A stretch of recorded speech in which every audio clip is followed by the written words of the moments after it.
Class is in session. It's hitting the books on Pub Sports Radio. It's Tuesday, October the 12th, a day later than normal because of circumstances revolving the Canadian Thanksgiving holiday yesterday. But we're back a day later, but still the same great show hitting the books. It's getting you ready for the football week ahead. Largely college football. We'll throw in a little NFL just briefly at the end, but mostly it'll be college football. And we'll look ahead to every weekday football game this week, college and NFL, a bunch of games, another big week of marquee games Saturday in college football. We'll touch on some NFL at the end as well. Joined as always by Conor Mack. Good to be back here after the holidays, stuffed with turkey and booze. So we're letting it rip today following a nice, enjoyable holiday weekend, Conor. It was lots of turkey and booze in my gullet the last few days.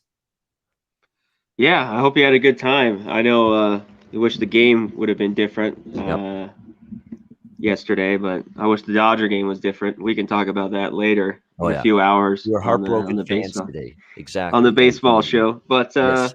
It's a new day. We got college football. We got a game tonight. And we got more baseball. So let's get to it. I'm ready to get going this week. Exactly. And we're going to start with Tuesday night college football. And now we're into October, folks. So get used to this. There's going to be Tuesday night college football pretty much every week the rest of the regular season. And there's nothing better than that. And this isn't some podunk, crap game either. This is a really good Sun Belt football game tonight. App State taking on UL Lafayette. Or Louisiana Ragin' Cajuns, I should say. App State, 4.5 point road favorites, 57 the total in this game. And I have made a bet on this game. I'm laying the points with the road favorite here, Appalachian State, a team that when you look at these teams statistically, yards per game, yards per play, App State is the much better statistical team so far this year. I mean, they look like they've been more impressive. I have been impressed with their offense. For someone that was very skeptical of Chase Bryce coming into the year, why wouldn't I? Because of how bad he was at Duke last year. He's played well. Cameron Peoples running the football for the Mountaineers. It's been a very good, really explosive, really potent, balanced offense. They can run it. They can throw it. Hell, even Chase Bryce is running with the football more than we've come to expect. He's thrown the ball better. He's actually fit well with this offense. And when you look at Louisiana here, Conor Mack, it's just not a team that's been that impressive to me. They've sort of not played to the level we expected. I mean, I know they're 4-1, same straight up record as Appalachian State, but you look at their results. They get blasted by Texas. They barely squeak by with a 3-point win against Nicholls State, an FCS team. Okay, they pound Ohio, but Ohio's terrible this year. Georgia Southern, 14.5 point favorites. They barely escape by 8. They get outgained by 75 yards and only about even in yards per play. And then last game against South Alabama, who's had offensive issues all year, 12-point favorites. They escape with a 2-point win, 20-18. They get outgained in that game as well, and minus 0.1 yards per play as well. To me, it's just a Louisiana team that has just not really played all that great on either side of the ball. And my concern in the matchup here, Conor, is you got to run the football if they're going to have success offensively. Levi Lewis is a solid QB, but he's not a polished passer quarterback. And if they can't run the ball tonight, it could be difficult. And App State's only given up 3.6 yards per carry with their run defense this year. So I think matchup works well. You got a little revenge spot too, because App State lost to Louisiana last year, 24-21, a game that decided who was going to play Coastal in the Sun Belt Championship game. Louisiana won that game to get the opportunity to play Coastal in that Sun Belt Championship game. A bitter loss for App State. I think it's their turn for payback tonight. I like the road favorite. Conor Mack, what do you think here? Nice Sun Belt Tuesday night affair. Yeah, this game should be good. I like Appalachian State too. I think this line's about right, and so's the total. I think it's low enough, but just high enough. At 57, you're over the number 56. Can it get over? Yeah, and I think this game could stay under as well. I mean, I think it's right there. 4.5. I lean App State. Them on the road, they've done all right on the road. I mean, at Miami, they lost by 2. I'm just in it. I'm not too impressed. Bryce has done well. Like you said, he's ran it pretty well, and App State will run it well. I don't know if I can just trust them, though, to win by a touchdown. It's just not my favorite look. It's a game I'm probably going to pass.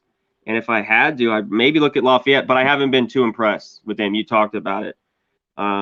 the few wins they had last week, South Alabama, a few other ones. They haven't looked that good, but with Lewis back there, I think they could. This could be there. I'd be watch out if I was App State. I think this one could be close. This could be a field goal game, maybe, depending on what Raging Cajun team comes out. But it could be tight here. It's going to be interesting to see how this goes. It's just sometimes you got to adjust to the way teams have been. And to me, App State's definitely performed better than I thought. And we were all high on Louisiana and the Raging Cajuns coming into the year, thinking what a great team they're going to have. They're loaded. They're going to breeze through and win the Sun Belt. Now I'm not so sure. They just haven't been all that impressive. And to be honest with you, the stats would back that up. As well. All right, let's go to Thursday college football. We got Georgia Southern and South Alabama. The South Alabama Jaguars 3-point home favorites. Another Sun Belt game here, 50 being the total in this game. South Alabama, of course, I like the hire of Kane Womack, who's their head coach this year, was the Indiana defensive coordinator before that. And you see this team, up and down kind of throughout the course of the year. With the results to this point. They beat up Southern Miss in their opener. They beat Bowling Green, didn't cover, struggled to get past Alcorn State. They lose to the Raging Cajuns 20-18, but again, cover the number as 12-point dogs. We just mentioned that, and they outgained ULL by 104 yards in that game, so they probably deserved a better fate. And then just this past week, Saturday against Texas State, a very wild football game, and Texas State gets the victory 33-31. Very disappointing result for South Alabama in that game. It was really a fourth quarter comeback, 2 touchdown drives in the fourth quarter for Texas State to tie the game, force overtime. If you had South Alabama, frustrating loss, and now they'll be looking to bounce back here playing at home. Georgia Southern on the flip side, 27-24 loss on Saturday to Troy. I had Troy minus 5.5. Brutal beat because Troy got out to a big lead early and they could not sustain it. And Georgia Southern gets inside the number, even though they lose the game 27-24. Of course, when you look at this game, you've got to look at the fact that we're talking about a triple option Georgia Southern offense. How's South Alabama's run defense been this year? Very good. 3.5 yards per carry allowed, 121 rushing yards per game allowed for South Alabama's defense. So to me, this looks like the kind of offense that should be able or defense, I should say, for South Alabama that should be able to contain Georgia Southern a little bit and relatively well. And I like that Womack, the head coach, defensive-minded coach, that should help things as well in terms of preparation for this game. Now, it is a short week. That's never usually a great thing when you're going up against triple option. You usually want some extra time in that regard. But when I look at South Alabama's offense, Jake Bentley's a work in progress, no question. It's been up and down. They've struggled at times to run the ball, but Georgia Southern's run defense has been a little shaky. And, more than anything, Jake Bentley, when he's stepping down in class, you got to think he can make some plays here because this Georgia Southern pass defense, Conor, it's given up 337 yards per game through the air. You got to think Jake Bentley, I know South Carolina, Utah, he's been around the block and he's been bounced around. He's been mediocre. This is a bottom feeder secondary in the Sun Belt Conference. If he can't put together some nice throws, stretch the field a little bit through the air against this type of pass defense in Georgia Southern, which is struggling, when is he going to do it? So to me, I think the matchup here dictates a little to South Alabama. -3. I think if it stands pat, I'll have a small bet here on the Jaguars. That's -3. But just a small bet. And if it drops below -3, it might be bigger for me. But at this number, I still lean South Alabama. What do you think here, Conor? Yeah, this one's interesting. Right away, you think Georgia Southern, even South Alabama, I think under, and it's gotten hit already. We're at 50. So I don't think there's a ton of value there at 50, but I lean under. Georgia Southern's looked better. This was a team, barely beat Gardner-Webb. They were good last year, pretty good. Georgia Southern took them a few times. They covered some numbers. And this year they've got their ass whipped by FAU. They've looked better. They lost 45-10 to Arkansas, lost 8 to Lafayette, and then they just lost by 3 to Troy. And they beat up Arkansas State. I think they're getting better. And I think their run game is getting better. South Alabama should be able to stop it. To me, I think South Alabama might be a little bit better, but laying 3 in the hook here, I don't love it. I wouldn't race to lay this number with South Alabama. The way they've been playing close games too, that was a tough loss with Texas State last week, with the lead, and they give it up late, all those points. So Difficult one for me. I like Georgia Southern the last few weeks, how they've been playing. I'm probably not going to get to the window with this, but I take the 3 and a hook, and of course lean under. But I think it's getting down here. We're starting to get down to 49. You really got to like an under to make sure it gets there. So I lean under and lean with the points here.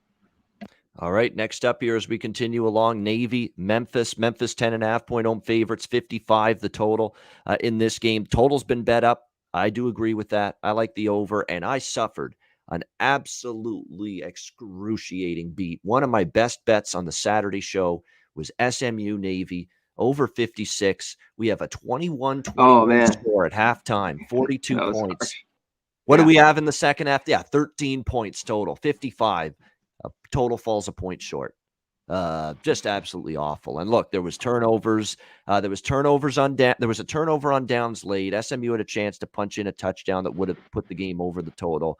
But they get first and goal with like a minute 50 to go. Navy's out of timeouts, and you know what happens at that point. It's kneel down time, baby. And that was no good for me, unfortunately, with that over there. But I'm coming back to it here. I think you've got teams that can have success offensively both ways. For Memphis, the problem isn't their offense. Seth Hennigan, the freshman quarterback's played well. We saw last week against Tulsa, 463 passing yards. You can make plays through the air against Navy. Navy's pass defense is still that's the weak link. Tanner Mordecai had success moving the ball through the air against Navy. You would think Hennigan does as well. Now, for the season, Conor, Memphis's run defense numbers, they look good. But you look and isolate the last 3 games, their run defense has gotten worse. The last 3 games, they're giving up almost 200 rushing yards per game, 199 per game on the ground, 4.3 yards per carry. And you look against Tulsa, they got shredded on the ground, 234 rushing yards for Tulsa. Temple, 159 rushing yards allowed in that game as well. So all of a sudden, you're seeing the Memphis run defense not exactly perform quite as well in recent weeks, and you're going to see obviously triple option here with Coach Ken and this Navy team. So I think both teams can move the ball. Like the over, and I would lean Navy now at plus 10.5. You look at since they named Lavatai, the new quarterback. UCF, they win that game outright, 14.5-point dogs. They win outright against Central Florida. And last week, 13.5-point dogs against SMU. They're right in the game start to finish. They were leading for a little bit as well, and they only lose 31-24. So they've lost both games or 7 points or less. They lost to SMU, and then they beat Central Florida. So since they made the QB change, Navy's perked up a little bit. And I've been anti-Memphis all year. I've been betting against Memphis, the last few games, cashed in against them with Tulsa, cashed in against them with Temple, who beat Memphis outright as double-digit dogs, went with UTSA against Memphis as well. So Memphis has been a steady fade team for me. So at this number, it's Navy or nothing for me. What do you like here, Conor? I think it's Navy, too. I think it's just too many here. This is a Memphis team that's lost 3 in a row. All of them close, 3 to UTSA, 3 to Temple, and then 6 to Tulsa. I don't like them laying this number. We talk about teams that I don't like laying this. And early on the year, Navy looked really bad. That all you talked about, the move of quarterback, the change has been big. They're moving it now. They're scoring points, so they're not getting beat 23-3 like they were earlier. So I think they're a little bit on the uptick of a team that this should be to me more like 7 to spread. I think this is just too much. I know it's moved in Memphis's favor, and they might be the better team. They play better at home lately. They're 4-1 against the spread at home. But Navy's been good in conference. In their last 21 games, they're 16-5 against the spread. I take the 10.5. I think Navy, you talked about one thing, the problem with Memphis is they can't stop the run. Well, that's all Navy's going to do is run it down their throat. So this should be close. I'd grab the 10.5 points here with Navy. Yeah, I think it's Navy. I don't know about the total, but the over's gotten there with Memphis games. They usually have been playing 31-30, those type games, 31-28. So you're right. It might get over this total. Yeah, I think it's got a chance. And I would lean. Look, Memphis has won 2 games against FBS opponents this year. One was Arkansas State. They won by 5. The other was Mississippi State. They won by 2. Okay. And that was a fraudulent. So where's the – It was. They have been able to win by margin. They have not shown, Conor, they've been able to win by margin against FBS competition this year. So I'd be very, very leery about laying 10.5 with Memphis here. in this game. I think the dog is definitely the way to go here. Now, last year, it's weird because last year it was 10-7 with these two teams, but the year before it was 35-23. So you had one real high-scoring game, and then last year was but remember, Navy's offense was just in shambles last year. I remember that, and I still took Navy. Yeah. They covered. I remember. Yeah. So, yeah. They absolutely did in that one. And Navy's covered. In fact, the last 6 head-to-head meetings, I've got Navy 4-1-1 against the spread against Memphis in the last 6 head-to-head meetings. All right, next up, we've got NFL football. Thursday night, Tampa Bay Buccaneers, Philadelphia Eagles. Tampa Bay 7-point road favorites, 52 the total in this game. I ain't taking Philly. It's just a question of, do I want to lay 7 on the road? I'm not impressed by Philly, Connor, after beating Carolina. People are saying, what a win, what a win. Well, when Sam Darnold's going to gift wrap 3 interceptions for you in the second half, sure, you're going to win that game. I mean, Philadelphia's offense was inept for 3 quarters, but Carolina said, we don't want the game. You guys have it. And that's why Philadelphia won. That was not some great, terrific performance or Jalen Hurts and the offense figuring it out. Carolina handed them the game with mistakes and turnovers. Philadelphia's offense couldn't do a thing for 3 quarters in that game. And I know Tampa's defense is still banged up in the secondary, but man, when their offense is rolling, and I still don't like what I've seen from Philly's defense. I agree. Carolina moved the ball in between the 20s throughout that whole damn game. And you can tell I'm pissed because I had Carolina -3 last week. And they moved the ball in between the 20s the whole game. And just bad execution in the red zone constantly for Carolina. Not really because Philly was stopping them, but missed throws, errant throws, protection breakdowns. I don't really give a lot of credit to Philly's defense for playing great. I think Carolina just screwed up in the red zone. And then, of course, in the second half, they just turned the ball over a ton. So I simply don't trust the Eagles here. If I were to bet it, I will be putting the Bucs in some parlays and some 6-point teasers, get them down to -1 in a teaser this week, put them in some teaser options. But no, do I trust the Eagles? No, I do not here. I've got to see a lot more from them. That was more Carolina fucking up and shooting themselves in the foot repeatedly, 3rd and 4th quarter, I think, more than Philadelphia playing a great game and finding a way to win last weekend. What do you think here, Connor Mack? Thursday night NFL, Bucs, Eagles. Yeah, I don't think the Eagles did much in that game. I mean, that first half, this was, I started to see it. We saw it even last week with the Falcons last year, first half team. The same thing with the Panthers. They're 5-0. That's why I just stuck with them first half. I was looking at some numbers. They're the worst third quarter team points-wise. I think they have like 6 points. They just totally blew it again. And Darnold, kind of like he did the Cowboys, just a horrible second half, even worse. Like you talked about, they moved in the 20s, had to settle for field goals early, and then just the interceptions were just killer. So, and then all of a sudden, Philly gets a few turnovers, you get that change of field and all that, boom, they score a touchdown, and then they win. So I wasn't too big with their win here, but it's the big key. This is the NFL, laying 7 points on the road. You talked about Tampa's defense. I still think it's leaky. And what they did, it was, 27-17, and then Tampa just kills them, scores 3 touchdowns in the 4th quarter and just smokes them there. I still don't love Tampa's defense, but, man, they can score a ton. I'd lean over here. I know it's a short week, and one of these weeks Tampa's going to go on the road covering this number and not going to get it done. This is the NFL. So will it be this week? Are they just playing so well? I don't know. I lean over, and I lean Tampa. But I haven't bet it, so it's just a lean. This might be, and I don't usually say this because I don't usually think these are great positive expectation wagers, but a same game side and total teaser, which I don't do very often, I might consider that in this game. You could tease Tampa to -1. You could tease the total down to 46. And if you do that, all of the key numbers, if it's 28-21, you're going to cash the over on the teaser.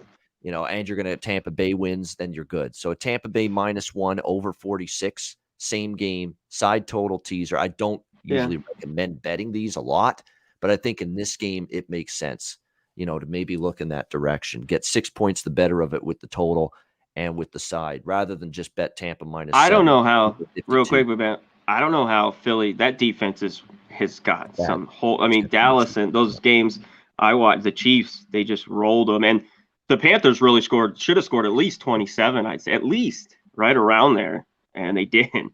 Only 18 points. So, Yeah, I think Tampa will get theirs. So yeah, I lean, and there's 51.5 some places. So if you like the over, I'd get on one of those. Absolutely, and you're right. They faced two really, really elite offenses. Kansas City, Dallas, shredded both times. That Eagles defense could not get a stop. Didn't force a punt, I believe, in either, or maybe one against Dallas. That was it. But I know they didn't force any against Kansas City. And we just saw the Chiefs get shut down, or at least neutralized by the Bills quite a bit Sunday night. So definitely concerns with the Eagles defense. All right, back we go to college football now. Friday night college football. We got an ACC matchup here. Clemson Tigers, Syracuse Orange. Clemson 14-point road favorites, 44.5 the total in this game. Clemson, it's going to be interesting to see, can this team, it's rare that we're talking mid-October and there's already 2 losses on the resume for the Clemson Tigers, but it's going to be interesting to see how this one goes for them. I like the fact they're off a bye week.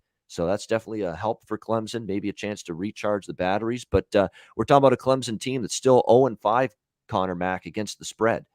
And I know they're in an advantageous spot here off a bye week, extra time to prepare for Dabo and company.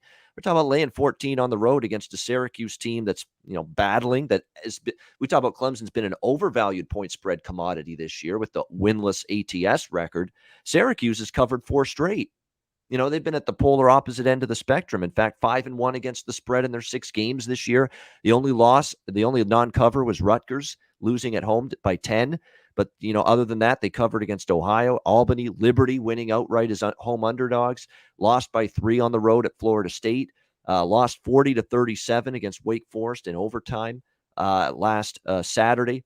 Even though they outgained Wake Forest by 88 yards, the yards per play margin was even. I'm only looking at Syracuse here. I get it. It's Clemson off a bye. And look, we've seen actually Syracuse, in the past. Now, these were really good Syracuse teams, but there were a couple in 2017, 2018, Syracuse teams that really gave Clemson some trouble. And in fact, Syracuse has covered 3 of the last 4 meetings. And in fact, here in the Carrier Dome, we remember Syracuse beat them 27-24. 2 years ago, it was ugly, 41-6 for them. Last year, now that was a horrible Syracuse team last year. Horrible, brutal team, brutal season they had, and they still covered against Clemson. An ugly final score, 47-21, but the yardage wasn't as lopsided as you think. I'm going to dare Clemson to cover a number before I back them. So at this number, it's either Syracuse or I pass. What do you think here, Conor? Yeah, I think if you're a bettor, you like Clemson, you just got to wait till you see it. There's no point of just guessing every week. I mean, this team's 0-4, 0-5 against the number. They had the bye week. And you just talked about it, because I was going to mention it, that Syracuse has given them fits at times over the last 5 or 6 years. Maybe not every year, but they have in some of these games. Because Clemson always usually had 1 or 2 games that would be really, really close, whether it was Wake or Syracuse. So this is too many points. I get it now. I think it drops under 2 touchdowns. I think we even see down to 13.5 here, maybe later on in the week. I just don't. I think Syracuse, and we'll see the total 44.5. Clemson can't score, and we've seen Syracuse has given up some more points. The last few games have gone over, but they're at home in the dome, double-digit dog, 2 touchdowns or more at home. Give me Syracuse. They're covering, winning, or at least covering. And Clemson can't, so I got to see it to believe it. So give me the Qs plus 14.5. Get the hook now while you can. Yeah, there's still absolutely. some books that have it. Yep. I agree with that. 14 or better, no excuse to not get 14 or better if you like Syracuse. And by the way, Will Shipley, running back for Clemson, of course, just recently got injured, is out for the year. They're battling some injuries. Fred Davis at the cornerback spot, banged up as well. And we'll see if the bye week rejuvenates this offense. The offense has been where the issue's been this year for Clemson. Like, the offensive line's been awful. DJ Uiagalelei has just had a tough time, and it's not all DJ's fault. I mean, when the O-line's not very good, what are you going to do? And that's the issue. Yeah, that O-line. As good as the time he gets to throw. Yeah, that O-line is not good. I mean, that was really good. That's one area. I'm sure they'll reload, but they got problems there. That's always, you got to look at when a team's just from such a good offense to so bad. It's got to start the offensive line for sure. They got some athletes, so it's the line. Definitely. Marshall, North Texas. We've got Marshall, 11-point road favorites, 65.5, 66 the total. I've seen this is starting to look like, and Charles Huff, of course, gets hired as the head coach from Alabama. He coached under Nick Saban here. This is starting to look like a team that can't get out of their own way. Just mistakes, turnovers, penalties, breakdowns defensively at bad times. We've seen it all from this Marshall team, and they are extremely fortunate to get out of Dodge on Saturday. 21.5-point home favorites, did not sniff a cover against Old Dominion. 20-13 win in overtime. In fact, they were about to lose that game unless they drove down with a minute to go to tie the game. They were that close to losing outright to Old Dominion last week. And then before that, they lose outright as double-digit chalk to Middle Tennessee. They have the 1-point loss against App State, but they covered as dogs there. You look at them just laying points, and other than the win against Navy, who were just, in rough shape at the beginning of the year and really didn't get better. That's pre-quarterback change when Navy was playing pretty poorly. Other than that, they're 0-4 against the spread as favorites this year. So I'm not laying 11 with this team. I'm just not doing it, on the road here. But unfortunately, North Texas is not exactly a great team to trust consistently. Yes. I will say this, though. Last two games have been a step up. And their yardage numbers are improving. Louisiana Tech, they lose by 7. 10-point dogs, they cover in that one. And then last week against Missouri. Okay, Missouri's got an awful defense. We've said that a million times on these shows, on this channel. But still, for North Texas to go and on the road to an SEC team, bad SEC defense, but to go on the road, put up 35 points for Austin Ani, to throw for over 305 yards passing, or over 300 yards passing, 4 touchdowns, to run the football as effectively as they did as well, with the likes of DeAndre Torrey, who had 24 rushes, 85 yards in the game. To be able to run the football, have success. Ani was solid. The receivers made plays down the field, Damon Ward Jr. among them. That's good for North Texas. And Marshall's defense is not exactly shutting teams down right now. So this might be a small flyer for me. North Texas is so flighty, it's hard to be confident, but this might be a small flyer for me on the North Texas Mean Green plus 11. Total's being hit up as we speak. I wouldn't talk anyone out of an over, even at 66 here. Marshall plays up tempo. Their offense with Grant Wells is still good enough. Their defense isn't very good, and kind of the same thing with North Texas. I mean, good offense, but not exactly a great defense by any stretch. So I like the over, and again, I would lean to the home dog if I'm getting involved in the either of these two sides here. What do you like here, Conor? Marshall, North Texas. Yeah, this is one I kind of have circled as a lean to me. Marshall, I just don't think they should be a team laying points right now. If they were under a touchdown, maybe you could look at Marshall. This is either stay off or take North Texas, like you were talking about. North Texas has looked better. I mean, against La Tech, they lost by a touchdown. Missouri, they just lost by 13. They're starting to score a little bit in these games, so which is good. Marshall, I had Old Dominion. Remember we talked about it on Saturday. I'm like, Old Dominion's getting a little bit better from we were talking about deadpan bottom 5, with teams in all of football, in college football. So Wells can still move it, but that defense has problems. So I'd be leery if you like Marshall here this week. I think they're a little bit better football team, but I don't know about 11 points right now. I'm leaning North Texas at home, but got to trust them. Can they score enough and their defense hang in there, and keep, maybe keep Marshall under 30 points? That'd be good. I don't know if they can do that. So I don't know about the over. It's a lot of points. That one's interesting. I'm going to stay off the total. What's fascinating too about North Texas here is the fact that Missouri at minus 0.1 yards per play in the game. So they basically, from a yards per play standpoint, played Missouri dead even. And I know Missouri's not great. We know their defense stinks, but there's still something that North Texas can say, wow, that's pretty damn good. That, SEC school on the road last week, and we went even pretty much with them yards per play in that football game.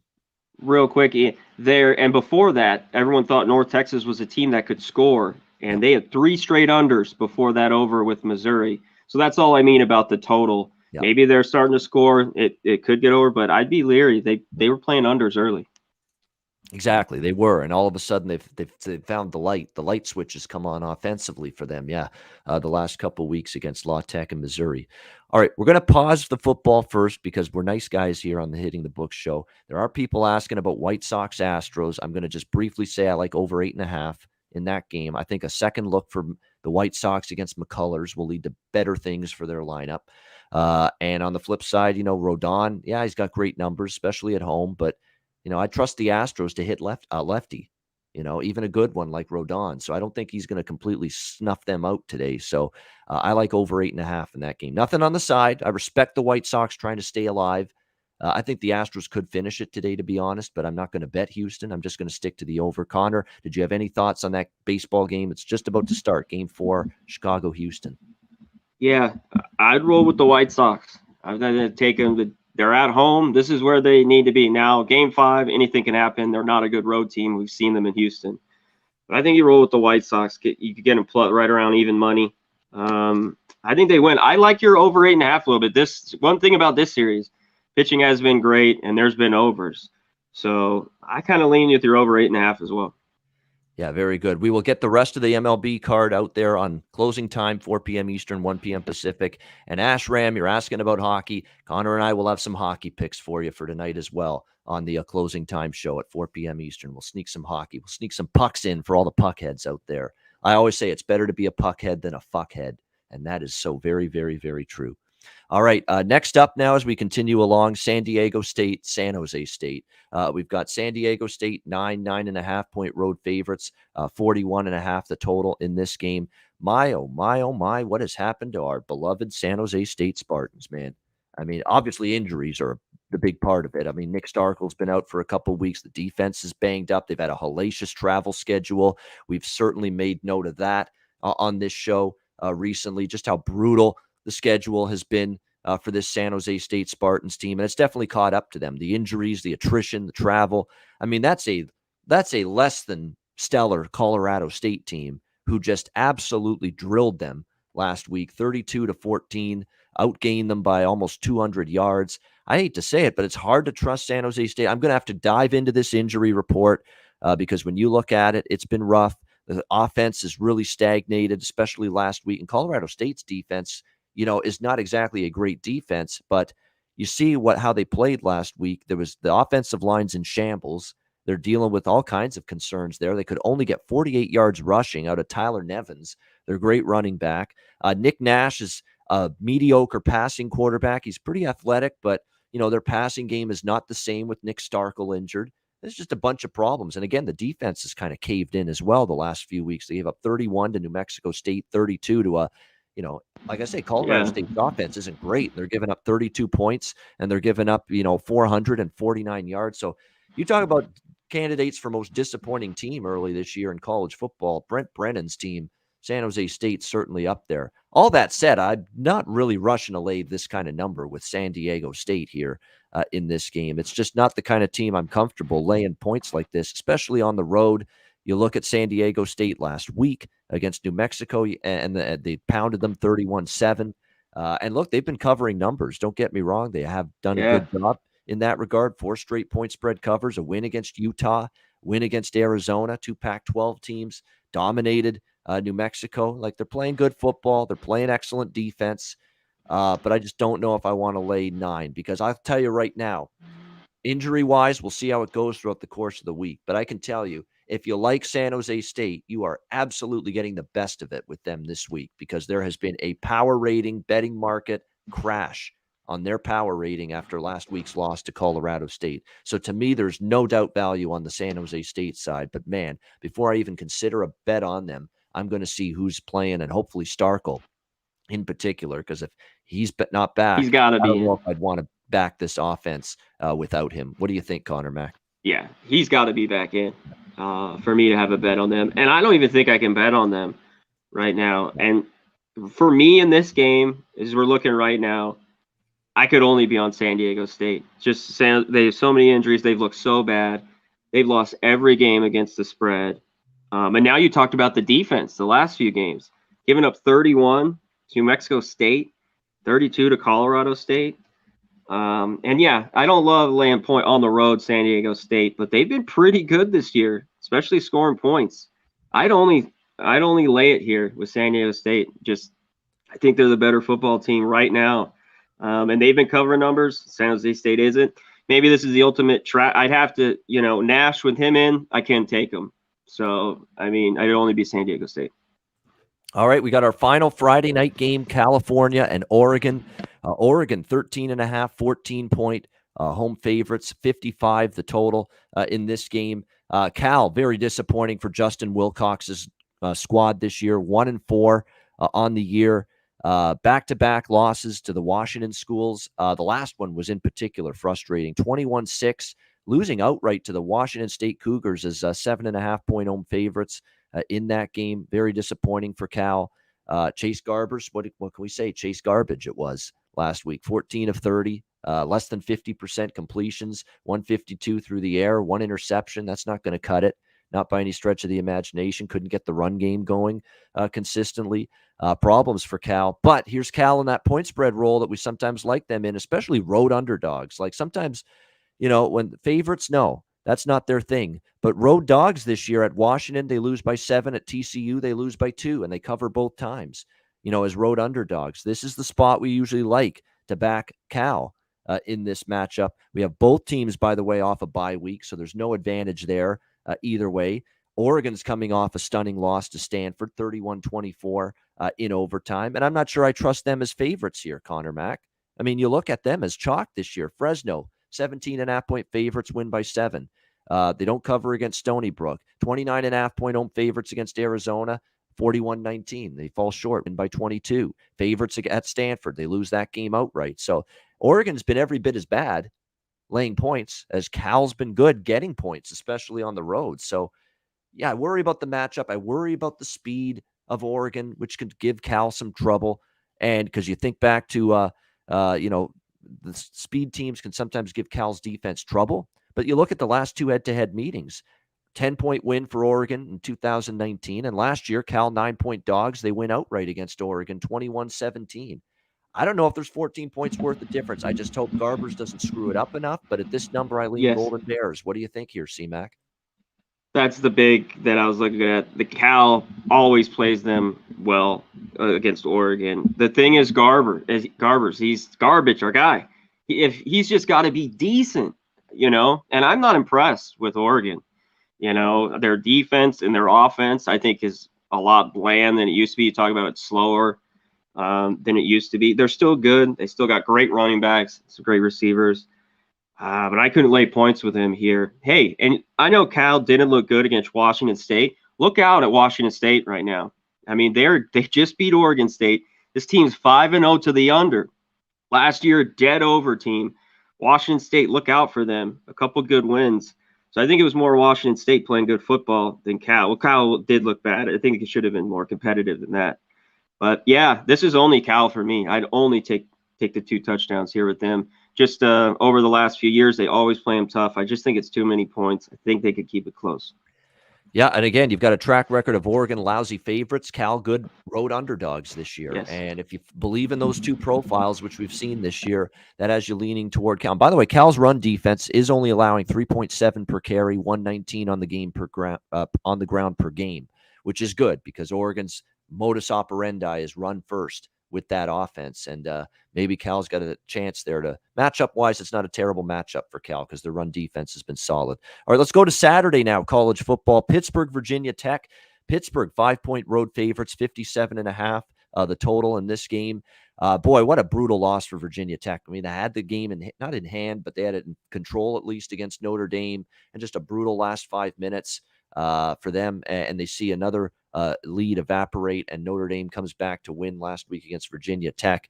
Very, very disheartening loss for Virginia Tech. And that was a Saturday night home game. They were pumped up. Lane Stadium was just they should have won that game for that game, and they just could not close the deal, losing 32-29. I worry about that. I worry about that as a hangover situation here for Virginia Tech.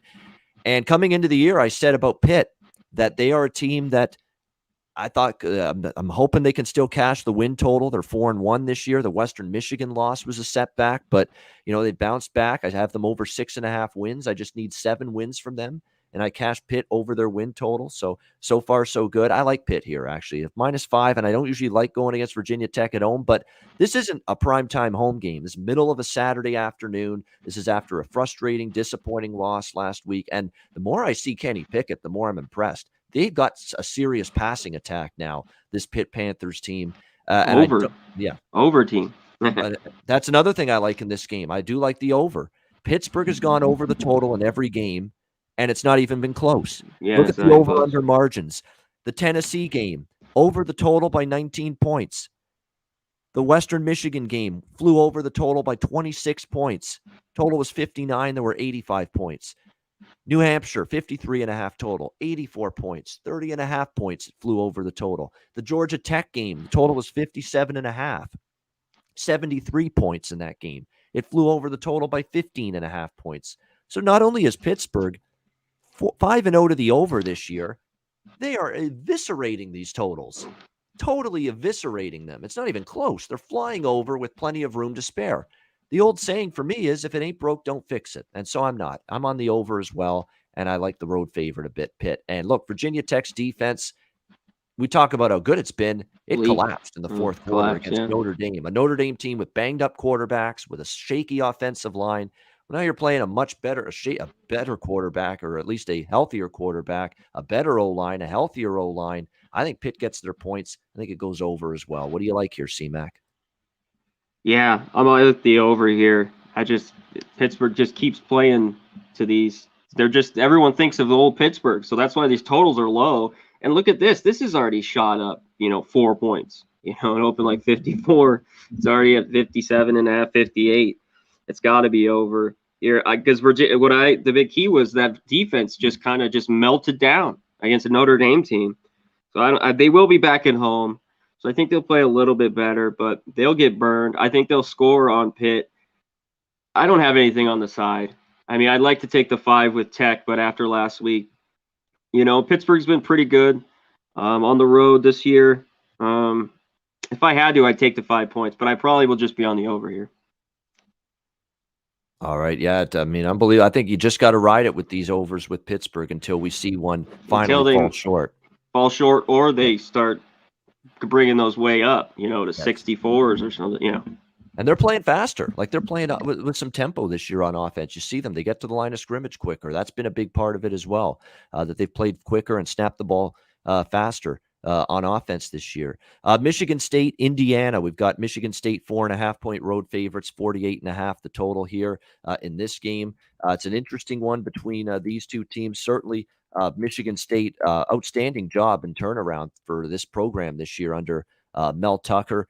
31-13 win against Rutgers. There was nothing fraudulent or fortuitous about that victory for Michigan State. They were better than Rutgers, outgained them by 223 yards.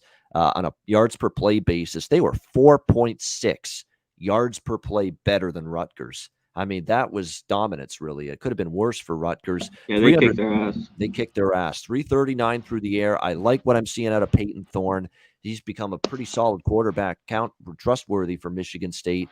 And Kenneth Walker's just an absolute animal, beast, monster on the ground. 233 yards on the ground for him in the victory against Rutgers. And look, Rutgers had a pretty solid defense until these last 2 weeks when they ran up against Ohio State and Michigan State. But no, this team's rolling right now. I like Michigan State, to be honest with you.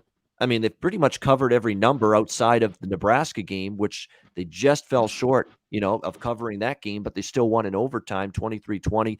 Now, it is a bye week for Indiana, okay? But Indiana, I worry where they're at mentally. Okay, they've already lost to Iowa. They've already lost to Penn State. They got shut out before their bye week, 24-0. They lost to Cincinnati. They have 3 losses on their schedule, this team. How much confidence can this team possibly have? Michael Penix Jr. was so bad against Penn State. He got benched. Jack Tuttle took over. There's a little bit of a quarterback controversy that it's not a for sure that we'll see Penix starting here. I don't know. Michigan State, to me, even with Indiana off the bye, that's the only thing to me that I see an advantage for with the Hoosiers. Okay, they got the bye week, extra time to prepare. Other than that, I don't see how they're the better team right now. And to me, this is still with Michigan State. They've been undervalued for the entire year from a spread perspective. And it feels like to me, they're still undervalued in this price range. So even though they're going on the road to a team off a bye, I don't know if I can trust Indiana to show up mentally with 3 disappointing losses already on their resume. So at this number, it's Michigan State or nothing for me. What do you think here, Connor? Yeah, I mean, you count the Idaho game. I guess they covered that, but they haven't covered this team, Indiana. And now at home, I think it's still a short price with Michigan State. You could think Indiana still is Penix Jr. They still have rankings from maybe them last year. That's all I can think of because this football team does not look good. I mean, they got shut out, at Penn State, and Penn State is good, but I think this is still short. This number, like you talked about, the only thing going good for them is they, had a week off and they're at home.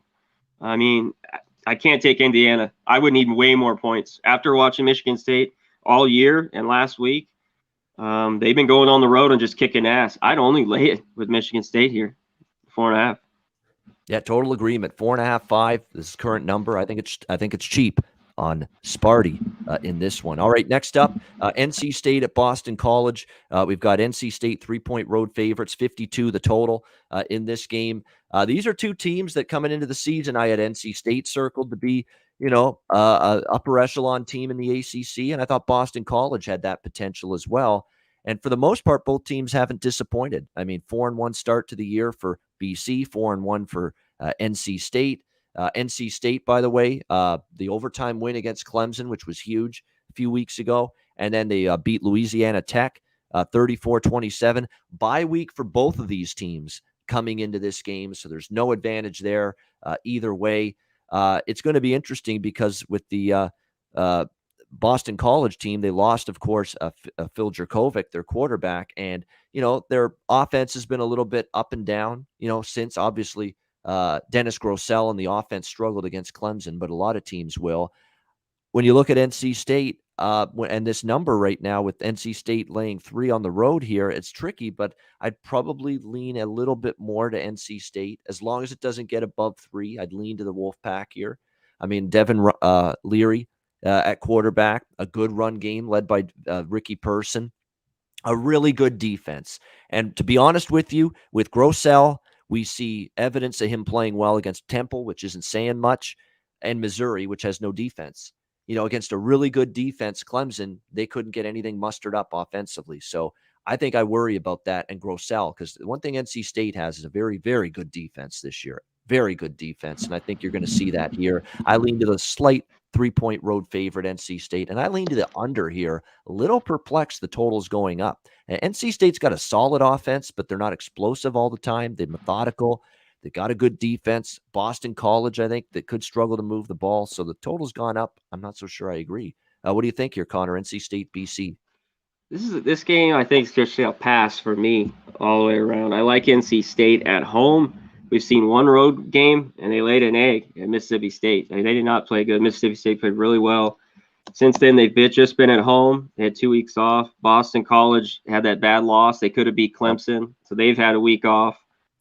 I mean, if I had to take it, I'd take the +3 with Boston College. NC State on the road. I mean, it's a short number, and I do like NC State. It's just a game I'm probably going to pass. 2 good teams, short number, I'm going to pass. Yeah, 2 good teams indeed. Tough to go against either one, but at this number, I'm leaning NC State. Nebraska, Minnesota. We've got Nebraska 3.5, 4-point road favorites here, 48 the total in this game. Man, I actually, believe it or not, was impressed by Nebraska in defeat against Michigan, but like always, can't get out of their own way. Brutal fumble by you-know-who at the worst possible time, Adrian Martinez. How many times have we seen that over the years we were with this Nebraska team? His ball security is absolutely embarrassing, man. All the freaking turnovers that guy has been committing over the years. It's absolutely awful to see it. And you worry now for Nebraska a little bit after they played good enough to win. They could have. That was one of those coin flip games. It could have easily went their way as it did for Michigan. And they, of course, have the costly fumble, which leads to the go-ahead field goal, 32-29. Then the interception seals the deal. But look, they were only minus 28 yards, and they were plus 1.5 yards per play. Nebraska in the loss against Michigan. Statistically, they're playing very good football, but penalties, special teams breakdowns, turnovers and miscues by the quarterback are keeping them from winning some of these games. And that's unfortunate. And sometimes that's going to cost you when you back them. Like they should have probably covered that game, if not won it. And sure enough, statistically they were good, but just key mistakes at awful times ended up costing them. So now they got to try to bounce back, go on the road here against Minnesota. The problem now is here we've got Nebraska in the road favorite role. Keep in mind, at Oklahoma, covered, at Michigan, lost by 3, lost by 7 at Oklahoma, but they were underdogs in those games. Now you got to trust them here a little bit as road favorites. Minnesota is coming off a bye week. It's definitely an advantageous spot for them. They've kind of been disappointing, this year. Well, certainly the Bowling Green loss stands out like a sore thumb. But I'd be careful about taking Nebraska here in this spot because sometimes that awful loss, Conor, like Minnesota had against Bowling Green, it was such a bad loss that you get so devalued in the point spread because of one loss. And if you buy into that being just an anomaly, that one game, and it was bad, you lose to Bowling Green at home, there's nothing worse than that. But if you believe it's just an anomaly that this team could carry forward and still get back to playing solid football, you could make money with Minnesota moving forward because I think this point spread is is devaluing Minnesota still because of that loss to Bowling Green. It was just such a bad loss. And now you're seeing them, Nebraska opened 2.5, and now they're 3.5. And I'm even seeing 4 now. I'm going to wait, see how the line moves throughout the course of the week. There's going to be some point I'm interested in Minnesota.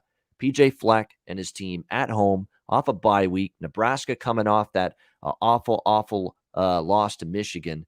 There's definitely issues with Minnesota now with again, you're right, the running back injuries. Tanner Morgan is kind of underwhelmed, more than kind of underwhelmed at the quarterback spot for them.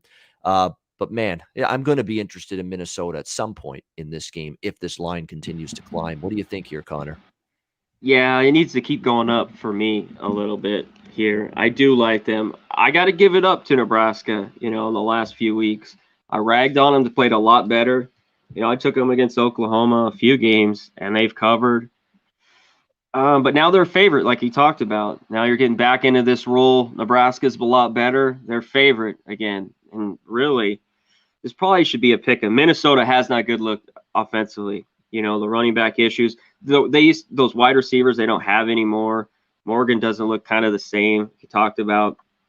But yeah, I kind of only look at Minnesota. I just can't back now. If I want Martinez, I want points with this guy because you just talked about all the fumbles, interceptions he does. So now on the road, this is a tricky spot for Nebraska. If they go in there and win, by 10 points or more, that'd be huge. But I'd wait too. I think this can go up a few more points. Then I might look at Minnesota here with the points.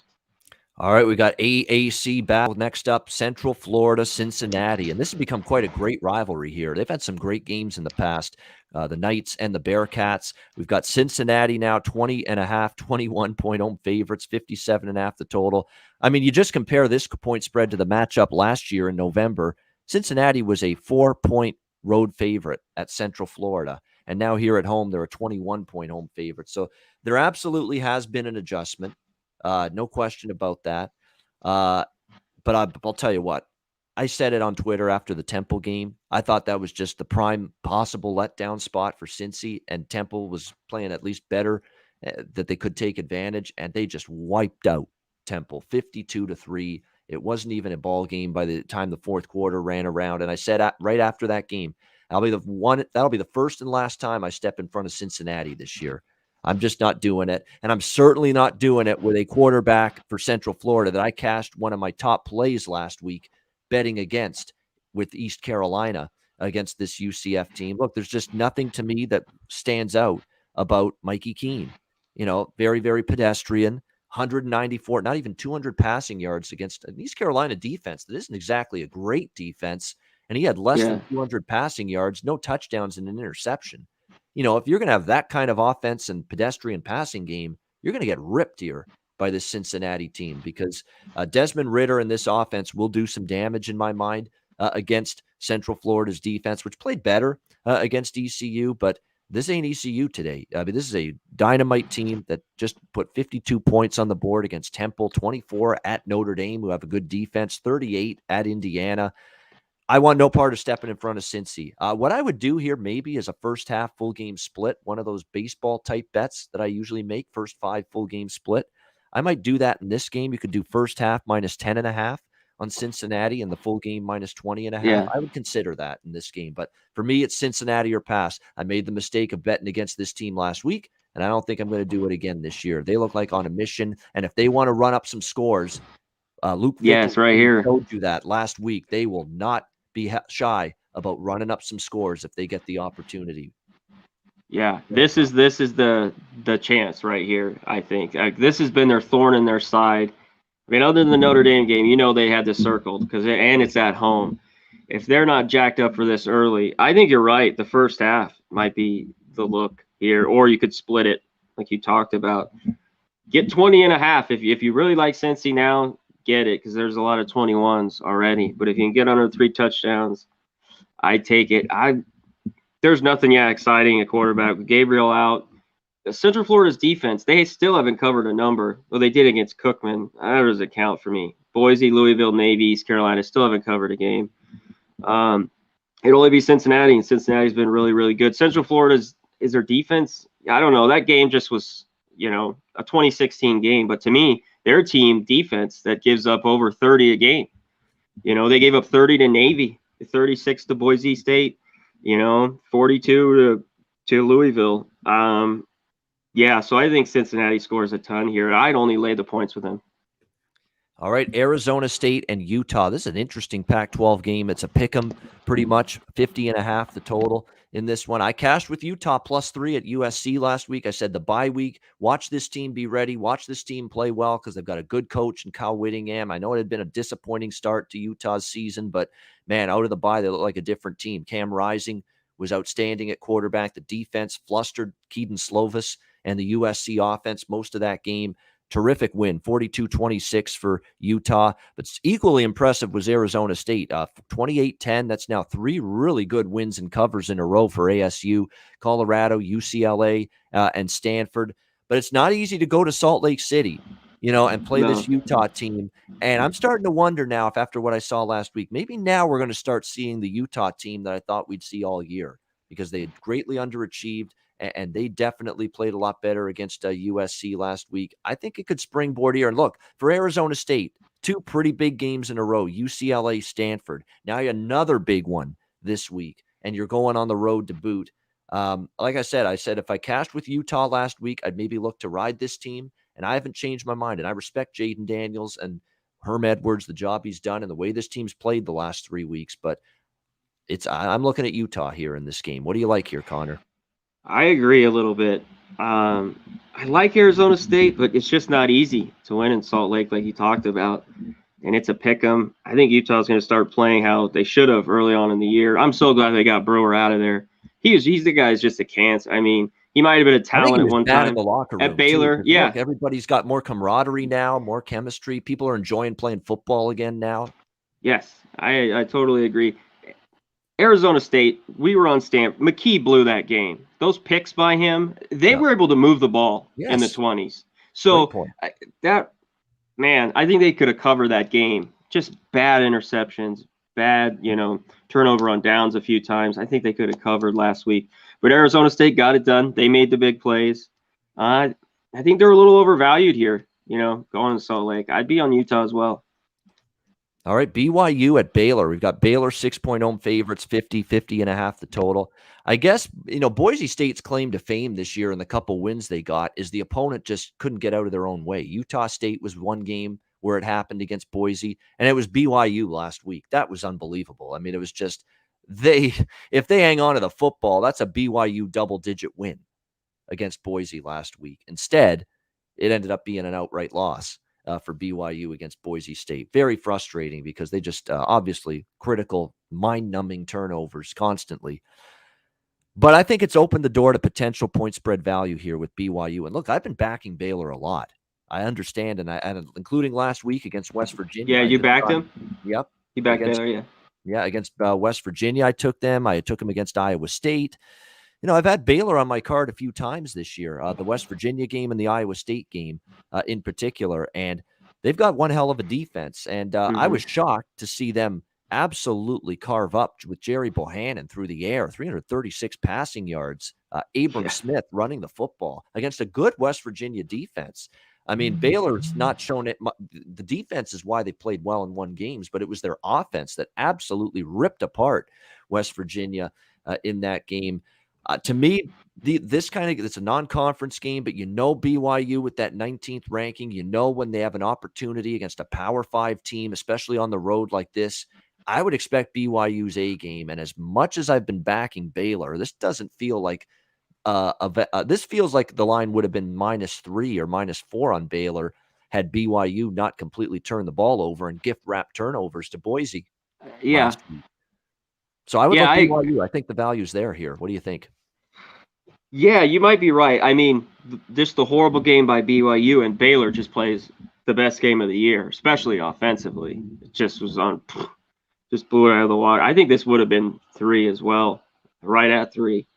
So if you think BYU, but BYU still has some nagging injuries. It's interesting. I like Baylor a lot. I don't know if I could lay 6 here, a full touchdown. This is a pass for me. I'd lean a little bit under, but they've scored a little bit more, lately.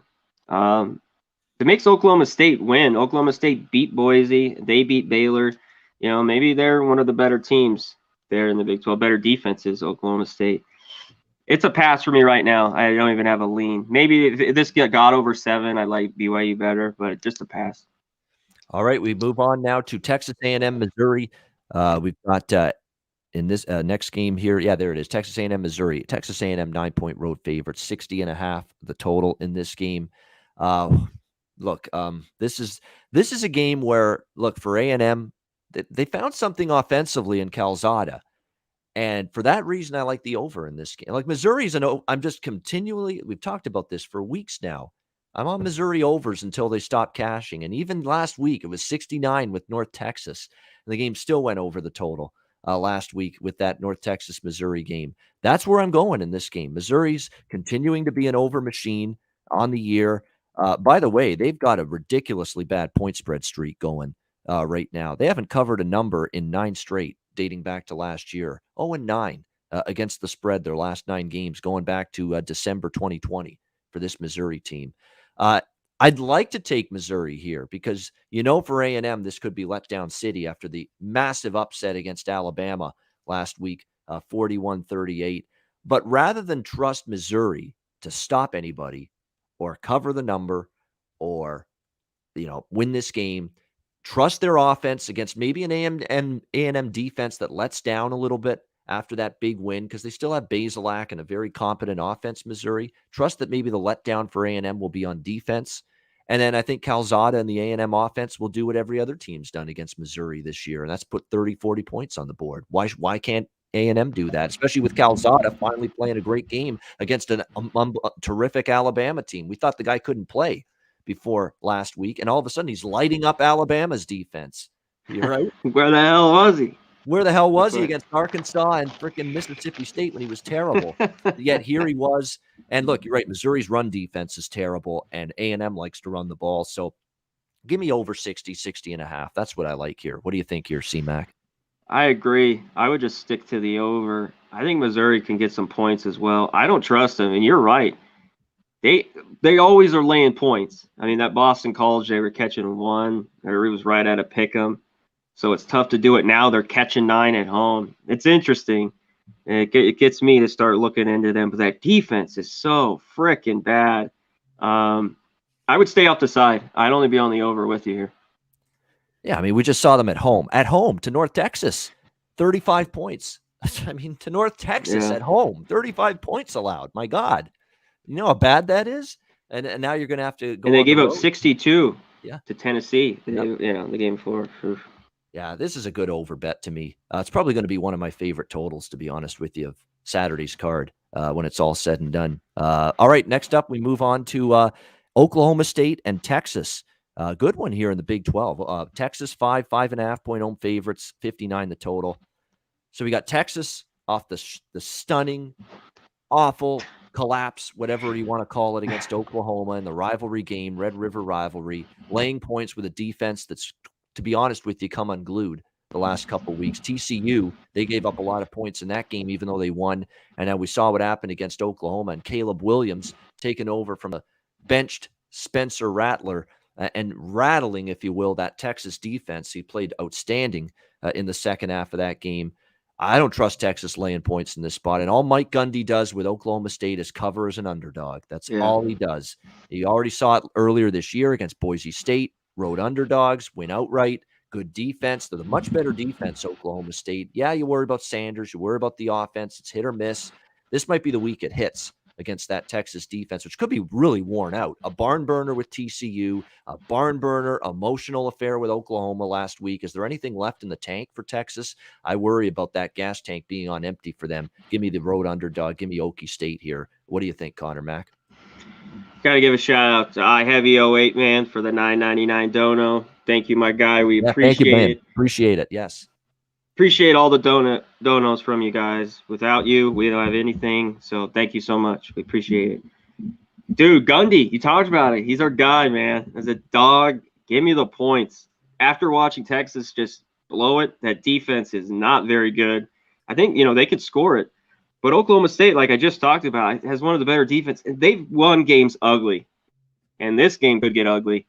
Maybe a little more points than normal. But I think Oklahoma State just – they find ways to win. They beat Kansas State by 11, Baylor by 10, beat Boise by 1 at Boise. That win looks better. Tulsa, so the early struggles, Missouri State and Tulsa, kind of in the past, I'd only take the 5.5 of the Oak State and take a little money line. I think they could win this outright.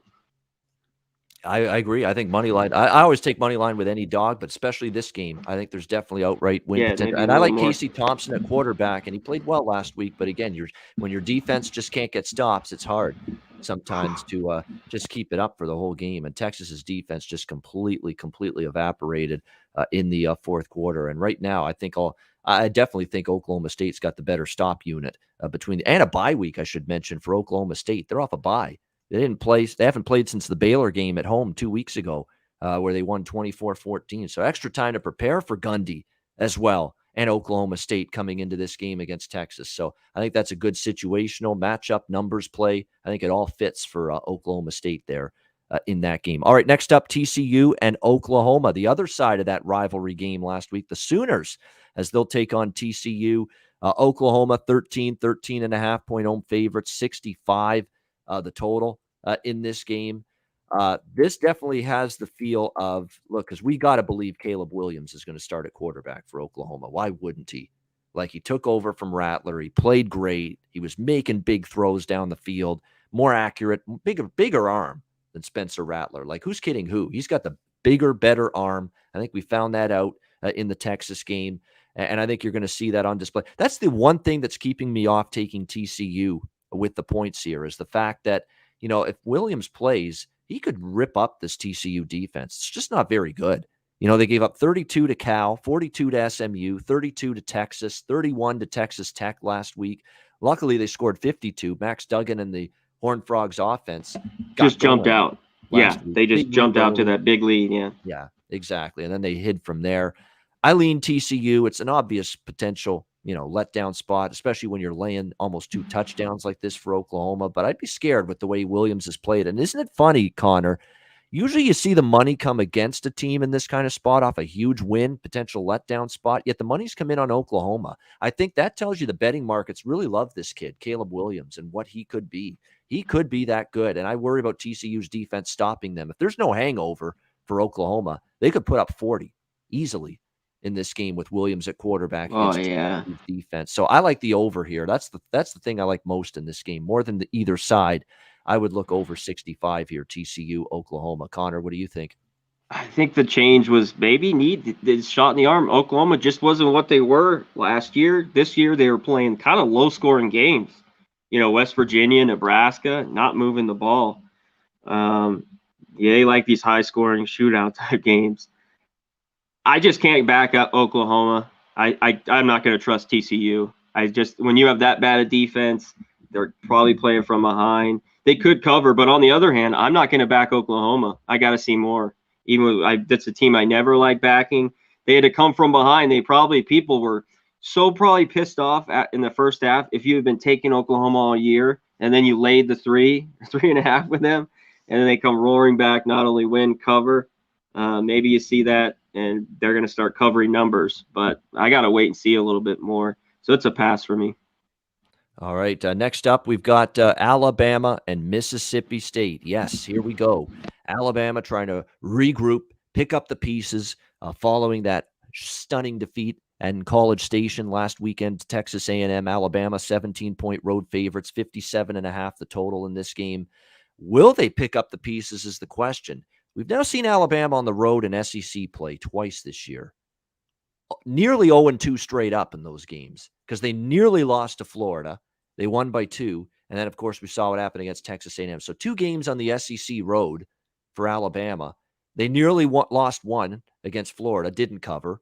And, of course, last week against A&M, lost outright as favorites in this price range. I'm reluctant to even bounce back spot, even considering the bounce back spot to late 17 here with Alabama this week against Mississippi State. And Leach's team, it's one-dimensional. I worry about like these gimmicky offenses against Alabama. I worry about them working, and I know Will Rogers and that Mike Leach pass air raid attacks gotten better as the season's progressed.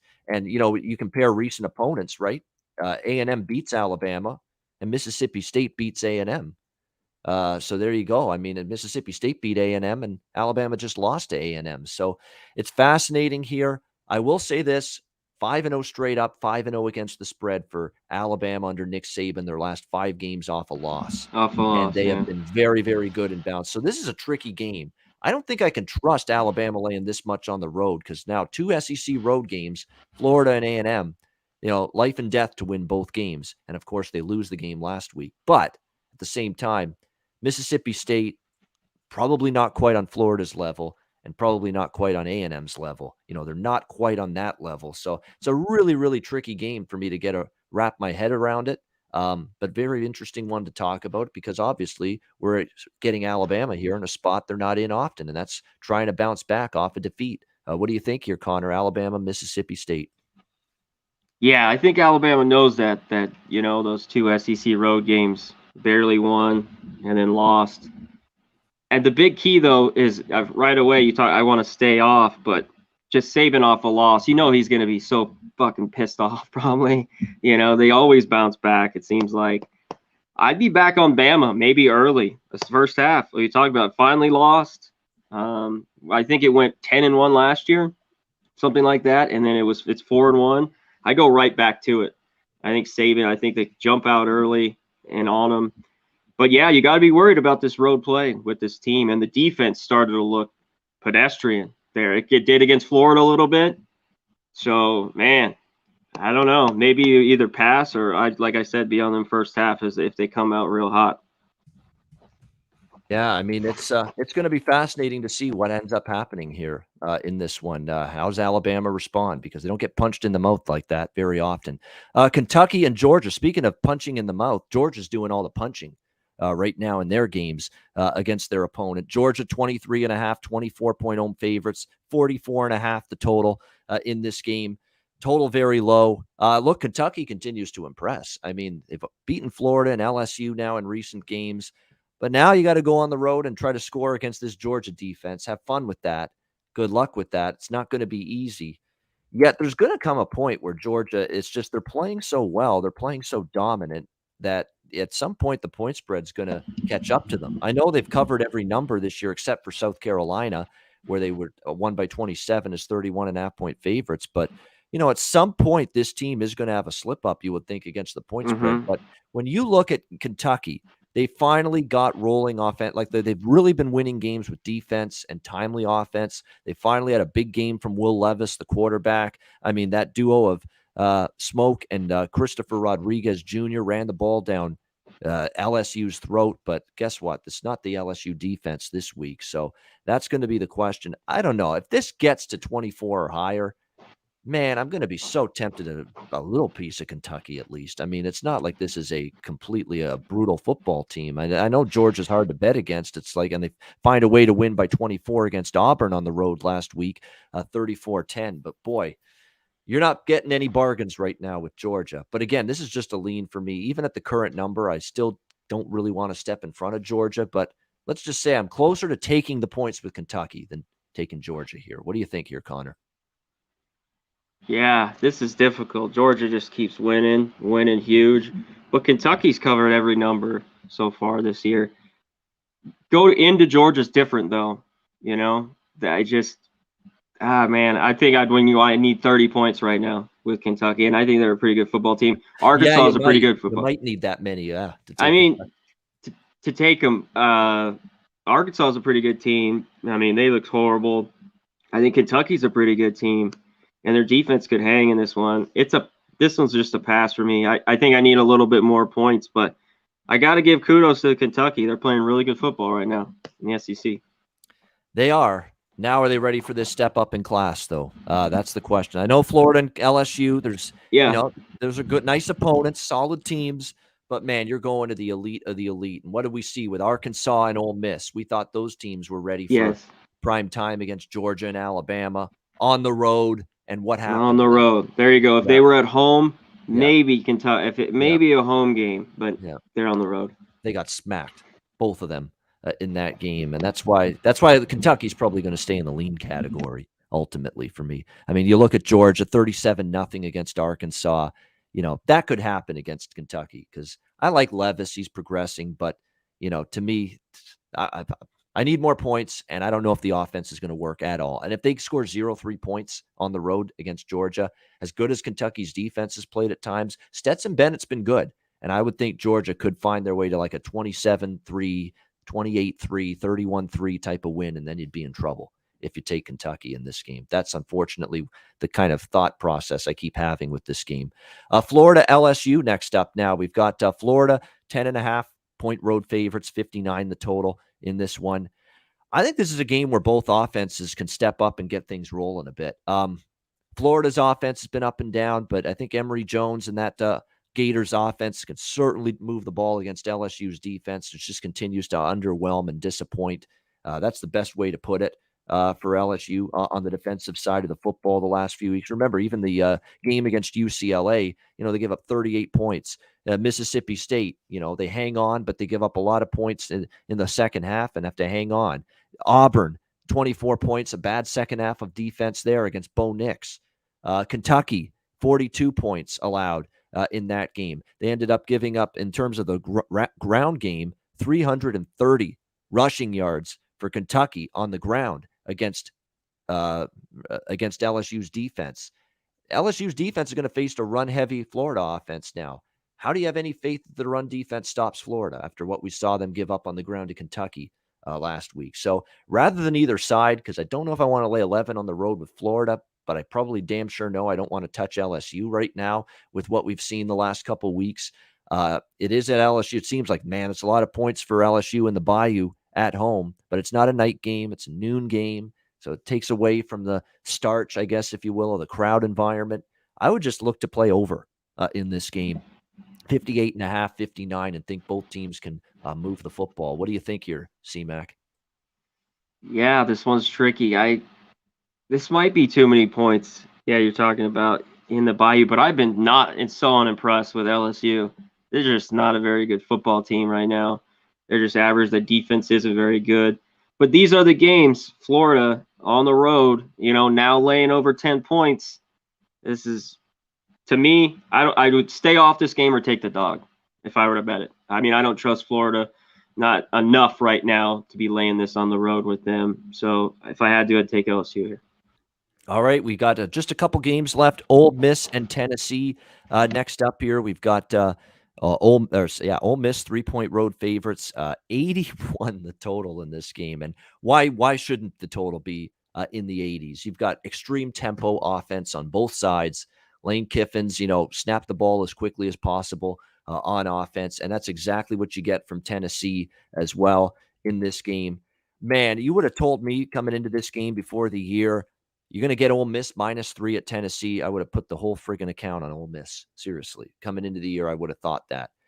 But I'm going to give Tennessee some props here because offensively, they're looking absolutely outstanding right now. Hendon Hooker has clearly taken over the job, and he's going to keep the job.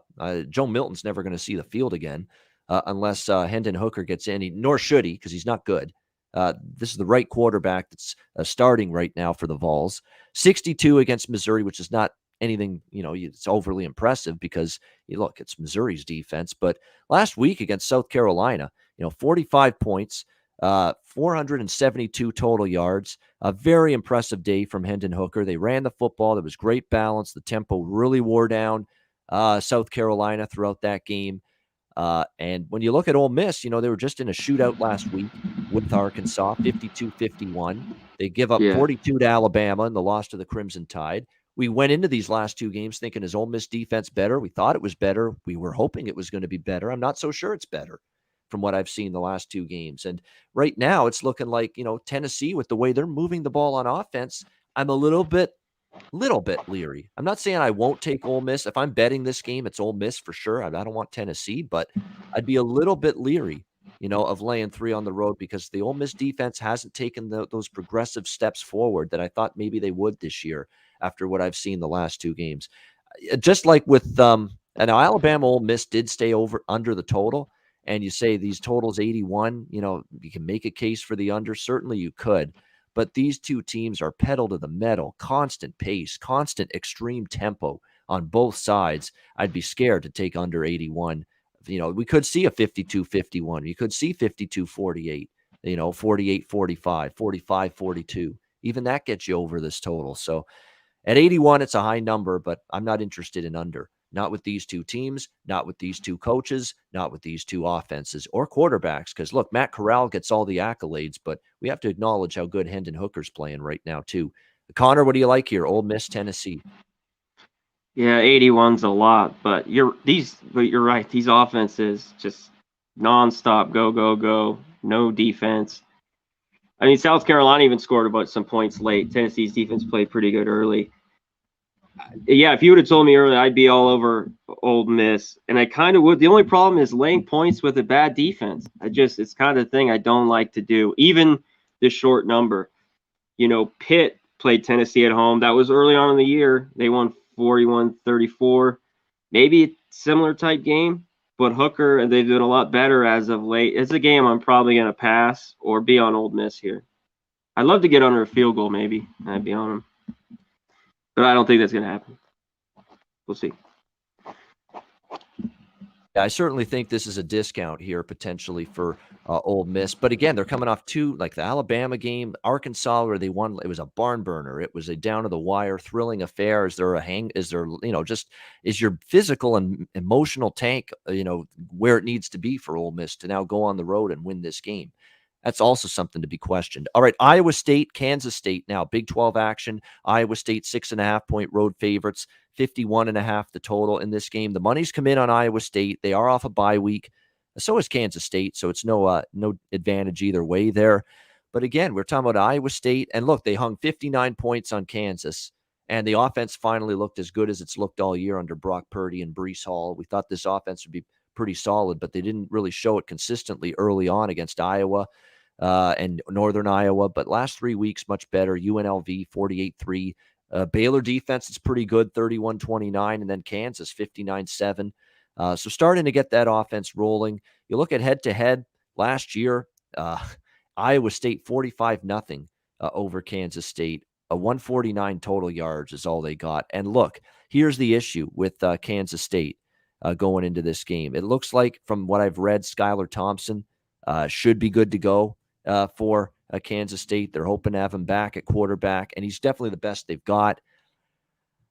But boy, that offense is still pretty limited, and Iowa State's got a very good defense. I still think, home underdog is usually the kind of role that I like K-State in. Maybe if this hits 7, I get interested. Need more points. But I need more points. I think Iowa State, maybe that sense of team that maybe starting to round into form and get their game going. Because, look, we thought they'd be right there with Oklahoma, Texas, right there with anybody else in the Big 12 early in the year. They didn't exactly play like it. They kind of are now. I don't know. The line, I see why people have bet Iowa State, because I do think they're the better of these two teams and certainly much more balanced and trustworthy on offense. And look, kind of a fortuitous cover for K-State against Oklahoma before the bye week. They Yeah, needed a that's kick true. return touchdown right at the end of the game to cover the number. They had been pretty much shut down by Oklahoma. So I worry about that. I think less than a touchdown, it makes sense maybe to look at the road favorite. What do you think here, C-Mac? Yeah, if Thompson's in, this is K-State or nothing. But I wanted more. I want over the touchdown, like you're talking about, to feel really good about it. They beat Stanford. They beat up UNR. They lost at Oklahoma State. We talked about them on the road, but they're here at home. This is their spot. Normally, Iowa State has not been the team from last year. Yeah, they've looked better, beat up on UNLV in Kansas, but this will be a tough test for them. The road favorite. Like I said, I'm gonna wait. I want some more. I don't think this goes to 7. But I'd only be on Kansas State here with the points or pass. All right, our final Saturday game, and this is an interesting game. Auburn and Arkansas here. Arkansas 3.5, 4-point home favorites, 53 the total in this game. Arkansas taking the money here, 3.5, 4. Kind of like what we just talked about with Ole Miss, that, Arkansas has had 2 hellacious games in a row. The Ole Miss, roller coaster ride. They fall short, agonizing defeat, 52-51. Sam Pittman goes for 2 at the end of the fourth quarter. They don't get it, and they lose 52-51. I don't mind that. It's a ballsy call, but I don't mind that. Like, you can't stop Ole Miss on defense all game long. Try to win the game and avoid overtime. I don't hate the call. The only thing I hate is that they didn't make the 2-point conversion. That's what you hate. I mean, I don't think you can hate on Sam Pittman for making the call to try to win the game there at the end. You weren't stopping. Yeah, no way. Yeah. Yeah, that was a good call. Yeah, exactly. You're trying to win who knows? It goes to overtime. You still can't stop him, and you still lose. So, that's what could have happened. But now you're going from playing Georgia, you're playing Ole Miss, you're playing Auburn now. And look, Auburn is middle tier, I think, the way they played this year. SEC team, not that upper echelon team anymore. We'll see. If I want to see if Arkansas is focused, because these are 2 big games. They lost both of them. Do I worry that maybe they start falling apart a little bit? I don't want to say fall apart, but they put a lot of stock into Georgia game, into the Ole Miss game, and to go 0-2 in those games. Let's see where their heads are at later in the week, see if I can read some things from the players. But on paper, the number looks short, because I've certainly got Arkansas more than 3.5 points better at home than Auburn right now. So at this point in time, I'd lean Arkansas. Look, their defense the last couple weeks, not as good. Let's not forget how good the defense was playing before that. And Auburn's offense is still, it's a ham and egger offense. It's mediocre. It's not one I trust on the road against a good team. So I lean Arkansas. I just want to see throughout the course of the week, are the players able to get their heads wrapped back around to playing a good football game after 2 really, really tough losses in a row. What do you think here, Conor? Arkansas, Auburn. I'll be short too. I want to see Arkansas's defense start to get back to early on in the year. I'd only be on Arkansas though. I don't trust whoever's at quarterback for Auburn. So at 3.5, I only got to be on Arkansas here. I know they're banged up, the tough games, the last few, but they're back home. This is where I want them. Short number, I'd take them here. All right, good stuff. And quickly, our Sunday NFL whip around, where I just throw out a couple of bets that I've made early in the week here. I've already taken 3, or laid 3, I should say, with Miami against Jacksonville in London. It's up to 3.5. Look, Miami's a mess. Jacksonville's an even greater mess. And if Miami's going to win a game, it's this one. So I didn't mind laying 3 with Miami in that game. Let's see what else we looked at. Chargers and Baltimore. I like the Chargers there, getting 3 at Baltimore. Baltimore did not impress me. They should have lost the game last night to the Indianapolis Colts. Chargers, I like the way they're playing. You're going to give me, and again, road underdog. That's the role I like the Chargers in. I like the Chargers there getting the points against Baltimore. Cincinnati, I laid 3.5 with Cincinnati against Detroit. I think it's a bounce back for Burrow and the Bengals. The Lions now are in a price range. Like, they're giving the Lions some respect for competing, but now they're in a price range where they've almost got to win the game. I think it's a good bounce back spot. Teams that don't look past Detroit, that are focused, and I think Cincinnati will. After the loss to Green Bay, really tough loss last weekend, they bounce back. They win that game against Detroit. So I laid the 3.5 there. I took Arizona +3 and the over against Cleveland. I think it's a high-scoring game. And look, Arizona's been great as underdogs, stepping up in class, beat Tennessee outright as dogs, beat the Rams outright as dogs, and now they're dogs at Cleveland. And I think Arizona's worth a look because Cleveland, to me, that defense, that secondary was ravaged at the end of that game with injuries. Denzel Ward, others in that secondary. And that Arizona passing attack, those receivers, and Kyler Murray throwing the ball against that secondary could be trouble for Cleveland in that game. So I took the 3 with Arizona. Now, here's an interesting one. I laid 3 with Denver. It's up to 3.5, 4. And I thought, wow, Las Vegas looked awful with last week against Chicago. Maybe the John Gruden stuff is chomping away at the locker room a little bit, that this is going to rub the team the wrong way. And now they fired the guy, or he's resigned, quote unquote, resigned. Do they pull back together now, the team, and say, rally the troops? Gruden's gone now. First game with the interim coach. And now I'm worried about that Denver bet. I love the Denver bet like late Sunday when I bet it. And now I'm thinking, well, maybe Las Vegas is going to have a breath of fresh air that Gruden's out of there now. Nevertheless, I mean, you got Denver at home laying only 3.5. They're off 2 losses in a row now. Bounce back type of situation. I think Teddy will play better. Second game back from injury. I still like Denver at -3.5, but just the thought, I was hoping Gruden wasn't going to resign or get fired just like that. I was hoping he'd still be there and they'd play just as poorly as they did against Chicago last weekend. But I still like Denver there in that game. That's about it when it comes to and the over in the Dallas-New England game. I bet that early as well.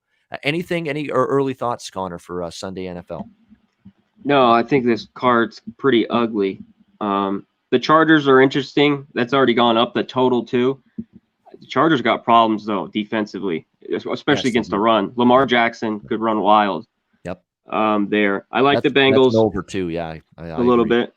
Yeah, Buffalo, Tennessee. I think that gets over. But Buffalo's defense is really good, so maybe I got to pump my brakes there. I haven't bet anything here yet. I like Arizona. There's 1-3 left at FanDuel. A lot of 2.5s now. Then some, kind of big spread, ugly ones. Rams at the New York Giants, who's in a mess, injured. They're 10.5. Can they cover that? And Carolina's at home against the Vikings. That's interesting. I also was looking at Washington. If I catch more than 7, maybe I look at the football team against the Chiefs at home. All right, good stuff. There you go. We'll sign off and say our goodbyes in just a second. Thanks to everyone in the chat, by the way. 78 live viewers. Hit the like button on the way out if you haven't already. Smash and the donos as well from our guy that donated there earlier, iHeavy08. We thank you very much for that. We will wrap up the show in a second, but first, time to hear from our sponsors.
All right, Southtown 101. When you're in San Antonio, Texas, stop in. Great food, drinks, live music, DJs, karaoke. Southtown 101. Manscaped promo code PubSports. 20% off your purchase of the Lawnmower 4.0 and any Manscaped product using the promo code PubSports. And mybookie.ag, promo code PubSports. Football season still lots left with that. NHL starts tonight, and we will give you some NHL plays, Conor and I, on the Closing Time show at 4 p.m. Eastern later today. It won't just be baseball. We'll throw some pucks in there as well. NBA starts next week. College basketball next month. Great time of year. Sign up at mybookie.ag. Bitcoin accepted currency for your deposit. mybookie.ag, promo code PubSports. That's a wrap. That's it for Hitting the Books. Great show. Conor, great stuff. We will be back 4 p.m. Eastern, 1 p.m. Pacific for MLB Closing Time. We'll look at the 2 remaining playoff games today in baseball, and we'll throw some hockey picks in there as well on this opening night of the NHL season as well. Can't wait for that. ESPN welcomes the NHL back tonight, so yeah, that'll be a huge. lot of fun. It's been a long time, man. Yeah, exactly. NHL.